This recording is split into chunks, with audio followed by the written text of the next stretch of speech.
সেদিন ছিল শ্রাবণ মাসের শেষ সোমবার, আর আমরা শেষ সোমবার উপলক্ষে গিয়েছিলাম পুজো দিতে ভোলানাথের কাছে। তো আমরা বাড়ি থেকে ঠিক করেছিলাম যে 108 মন্দির যাব, বাট ওখানে গিয়ে ঠিক হয়েছে না আমরা আলমগঞ্জ যাব মোটা শিবের কাছে।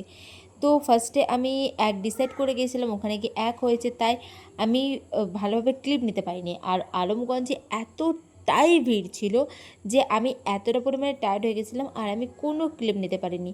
তাই ভেবেছিলাম যে তোমাদের সাথে এই ভিডিওটা শেয়ারই করবো না। পরে ভাবলাম যে যখন আমি ছোটো ছোটো একটা করে ক্লিপ নিয়েছি, তাহলে তোমাদের সাথে কেনই বা সেটা শেয়ার করবো না। তো আমরা এখানে টোটো করে চলে যাচ্ছি আলমগঞ্জ।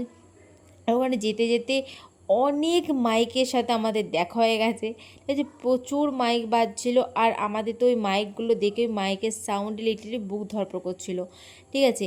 আর ওখানে মানুষের চুলের এত আতরাঙ্গি আতরাঙ্গি কালার, আর এমনভাবে তারা সেজেছে, আমি ভিডিও না নিয়ে থাকতে পারলাম না, ঠিক আছে। আমি ভিডিও নিয়েছি সবার, আর ওখানে প্রচণ্ড ভিড়। আর তোমরা যারা যারা আলমগঞ্জ কিভাবে যাবে বা মোটা শিবটা কী কোথায় আছে সেটা জানো না, আমাকে অবশ্যই কমেন্ট করে জানিও। আমি তাহলে একটা ডেডিকেটেড ভিডিও বানাবো সেই উপলক্ষে। বা 108 মন্দির যারা যাওনি কখনো, যারা লোকেশন জানতে চাও, তারা আমাকে কমেন্ট করে জানাতে পারো, তাহলে আমি সেরকম একটা ডেডিকেটেড ভিডিও তোমাদের জন্য নিয়ে আসবো। তো আমি ওখানে যাওয়া পর্যন্ত ভিডিও করেছিলাম, লাস্টে আমি আখের রস খেয়ে আজকে ভিডিওটা শেষ করলাম। আজকেকার মতো টাটা।